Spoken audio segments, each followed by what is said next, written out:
Devido ao alerta para risco de temporais nos próximos dias em São Paulo, o governo do estado montou um gabinete de crise e realizou uma reunião para definir medidas preventivas. O repórter David Diogo tem todas as informações. Oi, David, boa noite. É o certo, né? O que a gente sempre fica batendo nessa tecla, medida preventiva. O que ficou definido nessa reunião?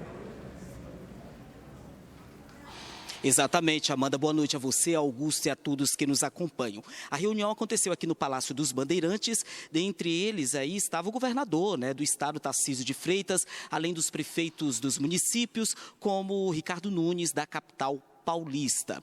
Foi definido que os eventos que estão programados para acontecerem a partir das 16 horas deste sábado, eles serão cancelados. Entre eles, a Feira Negra, em alusão aí à consciência negra. Esses eventos, cerca aí de 500, estão programados para serem realizados na capital paulista. E o prefeito da capital, Ricardo Nunes, afirmou que todos eles estão suspensos desde já. Vai conversar aí com os organizadores dos eventos. Na reunião também participaram aí, entre os prefeitos, os representantes das concessionárias de água e luz. O coordenador da Defesa Civil, Rengo Pereira, disse em coletiva à imprensa que o estado está preparado para um possível apagão. Vai depender muito do que está para ocorrer. Mas e assim, sem causar um alarmismo para isso, Mas eu digo que a gente está mais preparado do que a gente estava no dia 3 e a gente está mais preparado do que a gente estava no dia 15. A nossa intenção é isso, a gente ter um pronto emprego do Estado rápido, uma força-tarefa do Estado, para que não ocorra esses eventos, A gente sabe muitas vezes, a gente presenciou isso nos últimos eventos. Então, com base do que a gente já vivenciou, a gente está se organizando melhor o Estado, planejando para a gente poder atuar melhor. E as altas temperaturas também têm afetado o setor de hortifruti. Frutas, verduras e legumes estão estragando por conta do calorão.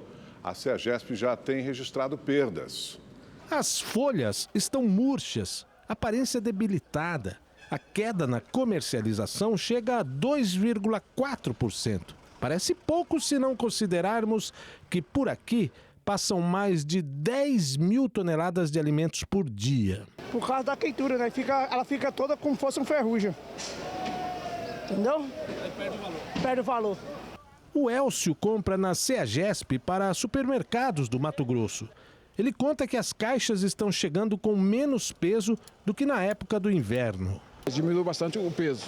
Por exemplo, um repolho que tem capacidade de chegar até 30 quilos. Caixa? 30 quilos na caixa, 18, 15. Um repolho roxo, por exemplo, 10 quilos. Geralmente é 20, 22. Então diminui pela metade. O pesquisador João Diogo, do CEPEA, Centro de Estudos Avançados em Economia Aplicada, lembra que a onda de calor acarreta problemas no transporte e na comercialização. Mas tudo começa na roça. A gente tem casos de produtores de tomate que estão tendo abortamento de flores. A temperatura faz com que essas flores não se formem da maneira correta e futuramente isso vai acabar trazendo uma perda de produtividade. Além disso, tem o processo de bulbificação para a cebola, ela acaba não atingindo o calibre ideal, ficando num tamanho menor devido às altas temperaturas. A alface também se perde muito na roça com queimas de borda, queima de miolo, tanto da variedade crespa quanto americana. As altas temperaturas não castigam os alimentos apenas do ponto de vista estético. Com o calor, os micro-organismos, principalmente os patogênicos como fungos e bactérias, se proliferam rapidamente e podem prejudicar a saúde do consumidor. O ambiente mais frio e úmido ajuda a conservar os alimentos. No calor acontece o oposto.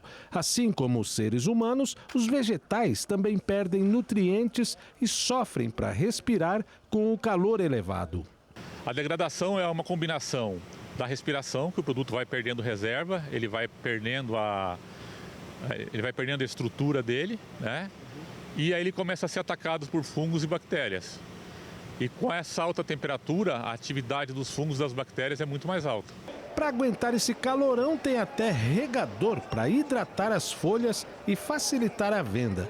Os produtos são levados com uma camada de gelo para chegar em bom estado até o cliente, bem longe de São Paulo.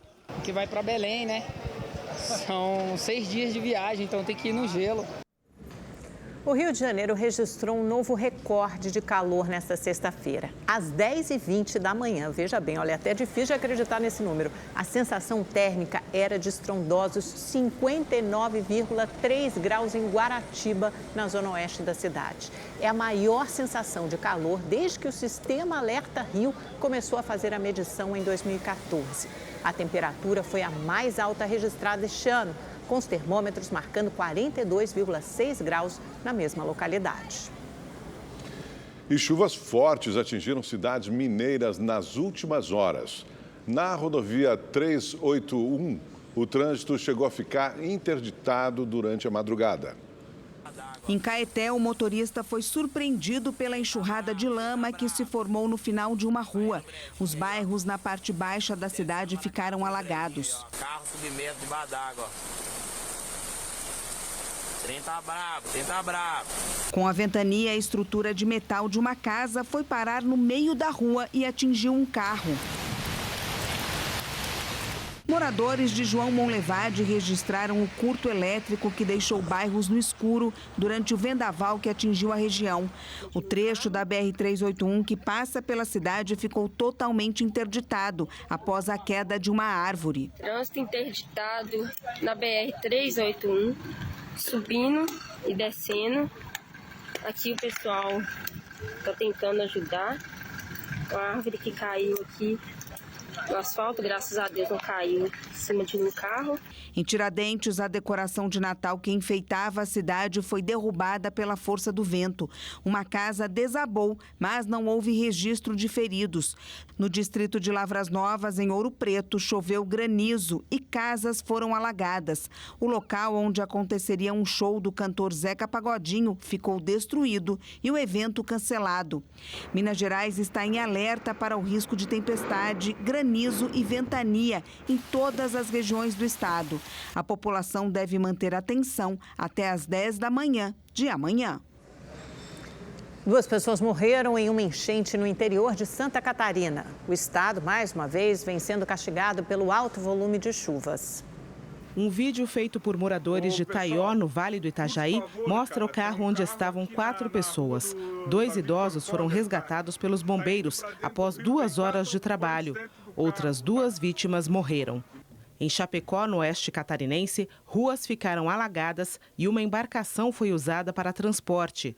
Em Concórdia, um deslizamento de terra destruiu uma gráfica e uma concessionária de veículos. Em Vidal Ramos, o rio Itajaí-Mirim transbordou, invadiu o centro da cidade e arrastou carros. Em todo o estado, 652 ocorrências em 72 municípios foram registradas devido aos estragos causados pela chuva. 3 rodovias federais tiveram o trânsito interditado. Nós estamos alcançando ajuda humanitária, a gente já gastou 20 milhões, mais ou menos 20 milhões com ajuda humanitária para abrigos, colchões, roupa, enfim, tudo aquilo que a gente tem que alcançar. O mau tempo provocado pelo encontro de uma frente fria e o fluxo de calor e umidade vindo da região amazônica deve continuar em Santa Catarina. Há previsão de novos temporais acompanhados de fortes rajadas de vento. A intensidade da chuva vai prosseguir, principalmente até amanhã à noite. Então a gente tem a preocupação da saturação da terra. Nós tivemos agora um deslizamento lá na área oeste, em Concórdia. Nós temos também enxurradas em alguns municípios que não tinham sido afetados. O granizo também em algumas áreas. Nós tivemos, para ver a quantidade de chuva, nós tivemos também um tornado em Itá, já confirmado. E as chuvas permanecem em todo o estado. Pois é, depois de tantos dias quentes, a chuva veio com força. Vamos saber a previsão do tempo aqui com Igor Silveira. Boa noite, Igor. Como é que vai ser no final de semana? Boa noite, Augusto. Boa noite, Amanda. Boa noite para você que está em casa. Pois é, a chuva veio com força e isso deve durar durante todo o final de semana, viu? Por isso o alerta para tempestades em todo o centro-sul do país. No sul, por exemplo, a chuvarada que tem causado esses transtornos por lá deve continuar, então atenção para o risco de alagamentos e deslizamentos de terra. Em São Paulo, o sábado começa quente, abafado, ensolarado, mas à tarde tem a chegada de uma frente fria que vai trazer chuva forte e tem queda nas temperaturas nos próximos dias. Olha só, 37 graus amanhã, 25 graus no domingo e na segunda-feira, 23 graus. No Rio de Janeiro não vai ser diferente, esquenta um pouco mais, mas também tem mudança nas temperaturas. Olha, 40 graus amanhã, 35 graus no domingo e 25 graus na segunda-feira, bem diferente, viu? Agora no Nordeste, o tempo continua quente e seco e olha, sem previsão de chuva. Só deve chover bastante e no período da tarde em partes da região norte e também do centro-oeste, onde o tempo continua abafado.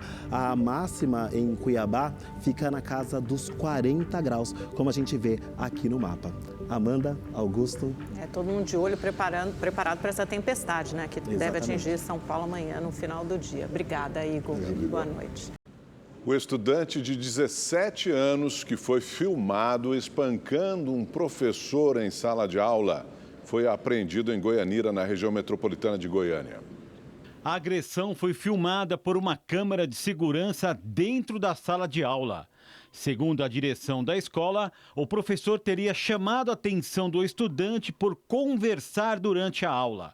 Descontente com a bronca, ele levanta da carteira, se aproxima do docente e começa a dar vários socos nele. Mesmo caído, segue sendo agredido.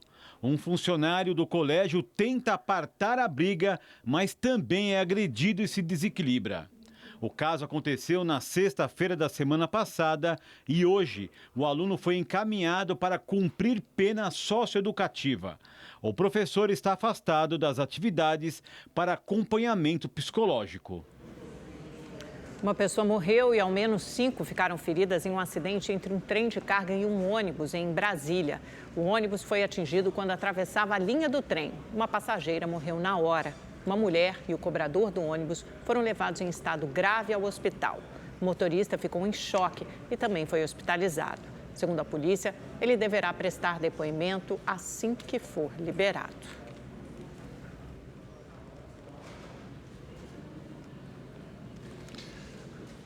A aposentadoria de um grupo de professores de Belo Horizonte virou caso de polícia. As educadoras alegam que foram enganadas por uma mulher que se passava por advogada. Uma das vítimas corre o risco de perder o emprego porque parou de trabalhar. Alvalina é professora de uma escola pública em Belo Horizonte há quase 20 anos e pediu para uma vizinha que se apresentava como advogada dar entrada na aposentadoria. Ela tinha conseguido já a aposentadoria para 2 pessoas aqui no prédio. E essas pessoas me falaram, olha, minha carta já saiu. A educadora chegou a pagar uma taxa de quase R$5 mil. A advogada disse que o valor era para garantir o recebimento do teto do benefício.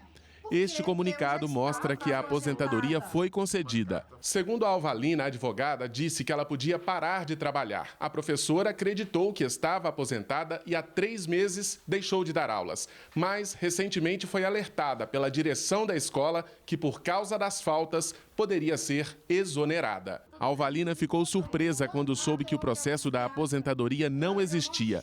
Toda a documentação apresentada pela advogada havia sido falsificada. Cleidiane Aparecida Santos não tem inscrição na OAB de Minas Gerais, nem no Cadastro Nacional de Advogados. O policial mostrou para nós que ela, mais a mulher que mora com ela, são golpistas, são estelionatárias, deram golpe em 2013, é negócio de carro, de aluguel de imóvel, e em 2017 também. Outras professoras estão na mesma situação. Esta pagou mais de R$3 mil para a suspeita. Eu indiquei mais uma professora de uma outra escola que eu trabalho e um casal de amigos. A professora perdeu R$1.600, casal de amigos, que é minha amiga de infância, Perdeu 7 mil e alguma coisa. Durante a gravação da reportagem, tentamos contato com a Cleidiane Aparecida, mas ela não atendeu. Em nota, a Polícia Civil informou que a investigação para apurar o crime de estelionato está em andamento. Até a placa do carro dela que a gente passou na hora do BO não é dela, está no nome de uma pessoa da Bahia. Para evitar situações como esta, os interessados podem se cadastrar no Meu INSS.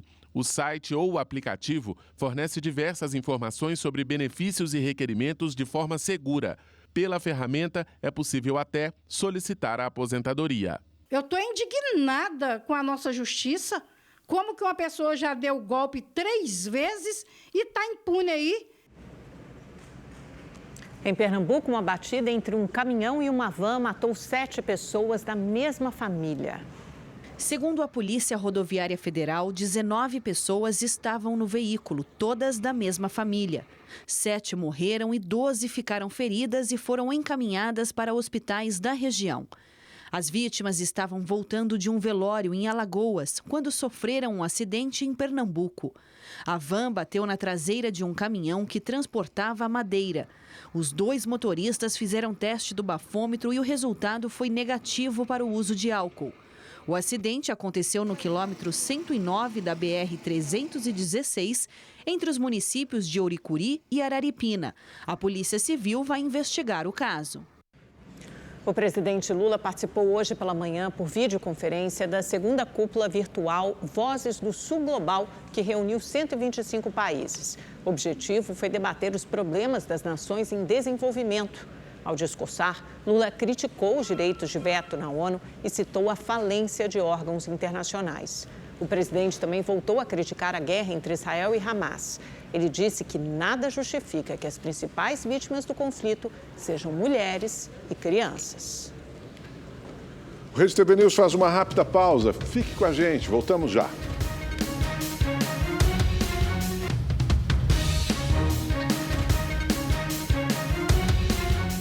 O incêndio continua destruindo o Pantanal na região central do Brasil e a fumaça chega ao sudeste e ao sul do país. Brigadistas e voluntários trabalham dia e noite para conter as chamas. São mais de 300 brigadistas apoiados por servidores públicos e auxiliados por 4 aeronaves e carros especiais para combater o fogo. As chamas se alastram rapidamente pela vegetação. As equipes do Previfogo e do ICMBio priorizam o combate às chamas em locais onde existem casas e pousadas, garantindo segurança da população. Foram mais de 2.000 focos de incêndio nos primeiros dias de novembro. De acordo com dados do Instituto Nacional de Pesquisas Espaciais, os registros são 5 vezes maiores do que a média para o mês. O fogo já consumiu mais de 1 milhão de hectares do Pantanal, o triplo do que foi observado no ano de 2022 inteiro. Os incêndios começaram em outubro e já ultrapassaram 35 mil hectares. Mais de 70% dessa área está no Parque Estadual do Rio Negro. As chamas também atingem o Parque Nacional do Pantanal, a Reserva Particular do Patrimônio Natural Dorochê e o Parque Estadual Encontro das Águas. As chamas atingem os estados de Mato Grosso do Sul e Mato Grosso. Os 2 governadores decretaram situação de emergência em diversos municípios. Na rodovia Transpantaneira, que corta o estado de Mato Grosso do Sul, a visibilidade dos motoristas foi prejudicada por causa do fogo e da fumaça. É o pior novembro em número de incêndios em 21 anos. Olha, um levantamento internacional aponta que 20 praias no mundo devem encolher até o distante ano de 2100. Neste ranking, as 5 praias na América do Sul que mais vão perder espaço estão no Brasil. Valdemir é vendedor e conhece como ninguém a praia de Porto de Galinhas, cartão postal do município de Pojuca. Ele já percebeu que muita coisa mudou por aqui. Eu já estou aqui na praia há uns 10 anos, aí sempre a gente tinha mais um pouco de orla para trabalhar. Hoje em dia quase a gente não tem mais espaço para trabalhar, por causa do conta do avanço do mar, né? A praia que Valdemir trabalha deve ficar menor ainda, segundo análise do site de acomodações Hawaiian Islands, com base em um estudo do Centro Conjunto de Pesquisa da Comissão Europeia. O levantamento listou as 20 praias do mundo que podem encolher até 2100, 5 no Brasil. 3 delas estão aqui em Pernambuco. A Praia dos Carneiros, em Tamandaré, deve perder aproximadamente 166 metros de faixa de areia. Já Porto de Galinhas, em Ipojuca, deve perder pouco mais de 146 metros. Em Muro Alto, no mesmo município, 132. Mudança que o paulista Arnaldo também já notou. Ele frequenta Porto de Galinhas há pelo menos 30 anos. Não era assim, essas areias não era igual como está aqui hoje, sabe? Era tudo, sabe, mais afastado. A água vinha mais afastada. Tinha uma área muito grande de areia aqui, né? Entendeu? Todo litoral aqui dessa área aqui era assim, entendeu? Tem alguns pontos chaves que podemos destacar. O primeiro deles são as ações climáticas, que com elas nós temos propicialmente o avanço do nível do mar. Não podendo esquecer também a questão da urbanização, das construções de casas, prédios, próximo a essas faixas de areia, fazendo com que se atinja de uma certa maneira alguns habitats, ocupando espaço na vida marinha e fazendo com que tenhamos um ecossistema desequilibrado. A boa notícia é que alguns fatores podem contribuir para desacelerar esse processo e preservar o meio ambiente. Diminuir a emissão de gases poluentes, assim como as prefeituras, os municípios, estados fazerem um planejamento de urbanização, onde possamos locar e não agrupar tantas pessoas em faixas de areia.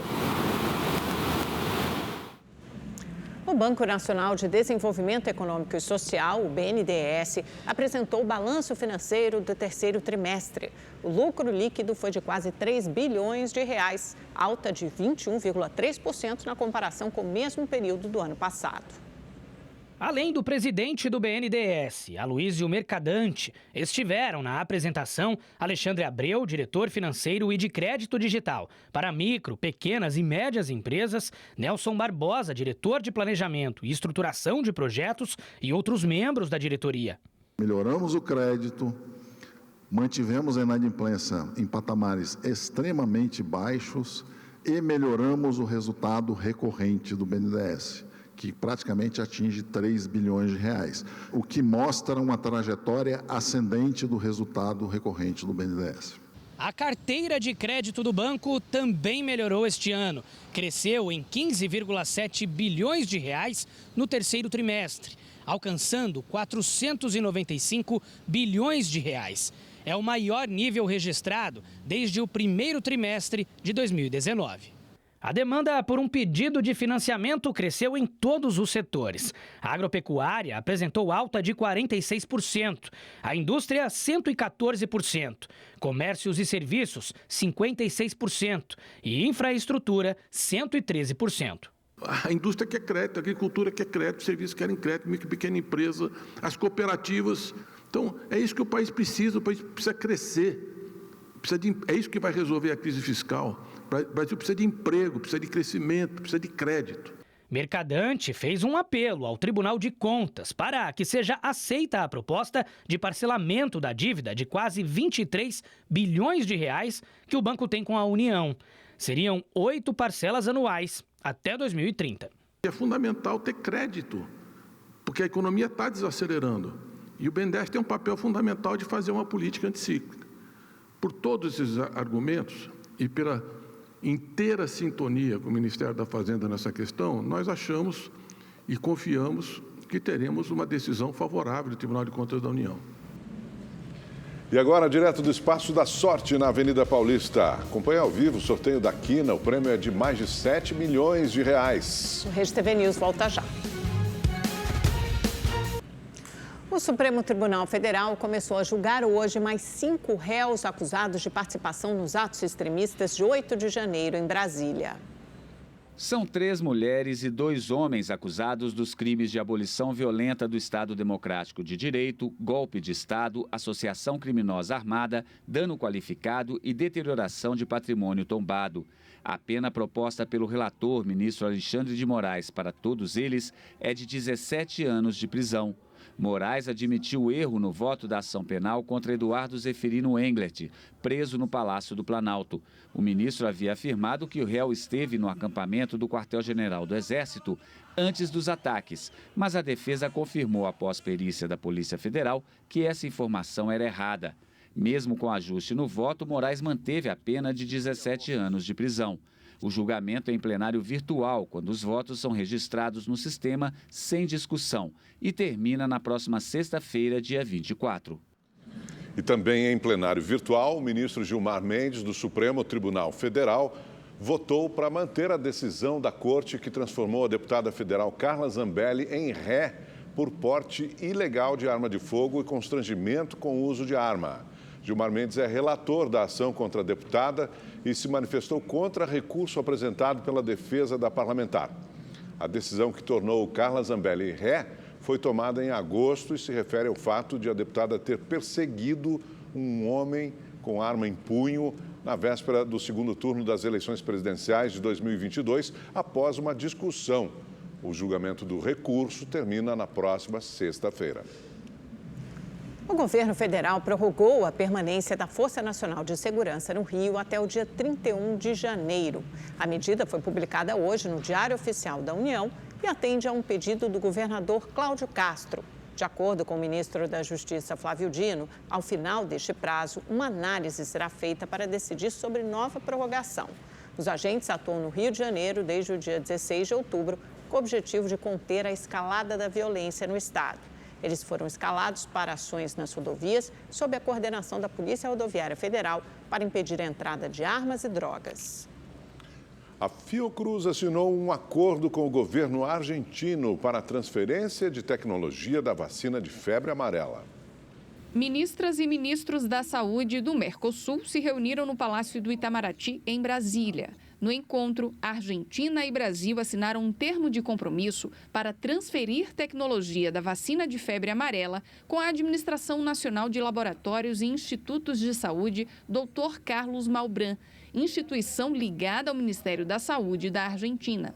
Atualmente, o laboratório Biomanguinhos da Fiocruz é um dos 4 produtores mundiais da vacina da febre amarela. Ele fornece o imunizante não apenas para o SUS, mas para outros países da América Latina, Caribe e África. O mote do Mercosul é a união em torno da saúde coletiva, a saúde que mostrou a sua força, mas também as suas vulnerabilidades durante a pandemia de Covid-19 e que agora, com esse aprendizado, nós temos que seguir em frente e fortalecer a produção local. A febre amarela é uma doença endêmica na Argentina e a vacinação em áreas de risco foi introduzida no calendário de imunização do país em 2002, ano em que Biomanguinhos começou a fornecer o imunizante. A ministra da Saúde da Argentina ressaltou que o acordo vai facilitar o acesso à vacina para os países da região.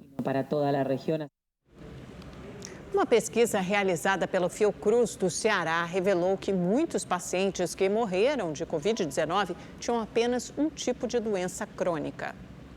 O estudo avaliou cerca de 380 mil casos de Covid-19 entre março de 2020 e janeiro de 2022 e mostrou que a realidade foi diferente da hipótese levantada durante a pandemia de que a associação de várias comorbidades levava o paciente à morte. Nos chamou a atenção porque ao redor do mundo as pessoas têm a ideia de que quanto maior é a quantidade de doenças simultâneas antes da infecção, maior é as chances de óbito. E nós observamos que não é o quantitativo das doenças prévias, mas é a situação atual de condições crônicas, como diabetes e a obesidade no nosso caso. A pesquisa, que contou com a parceria da Universidade Federal do Maranhão, foi publicada na revista internacional Frontier. Segundo o coordenador do estudo, Márcio de Araújo, a análise indicou ainda que quem possui uma única comorbidade fora de controle, principalmente o diabetes,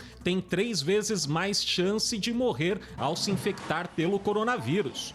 É fundamental para se você é uma pessoa que tem uma condição crônica, a sua preocupação ela deve ser maior em controlar, em monitorar o seu problema de saúde. Depois do diabetes, a obesidade foi a comorbidade mais associada às mortes pela Covid e os homens foram os mais atingidos. O autor do estudo me lembrou ainda que muitos casos graves da Covid-19 foram relacionados à falência do sistema cardiovascular, o que acende um alerta para quem tem hipertensão arterial. Por isso a gente veio aqui na casa do senhor Marcelo Freire, que tem pressão alta, para saber quais os cuidados que ele toma. Primeiramente, a gente tem um acompanhamento com o cardiologista, né, com interação medicamentosa. O acompanhamento é feito semestralmente e também a gente realiza exercícios normal. Agora, vale ressaltar também que a dieta é muito importante, né? Esse cuidado ajudou a salvar a vida do seu Marcelo, que ficou mais de um mês entubado por causa da Covid. Legal, hein, da Dona Irã Barbosa. Muito bacana. Vamos assistir. Olha, o Rede TV News desta sexta-feira fica por aqui. Obrigado pela sua companhia. Uma ótima noite. Boa noite, bom fim de semana. Nos vemos amanhã, 9h30, um pouco mais tarde. Até lá.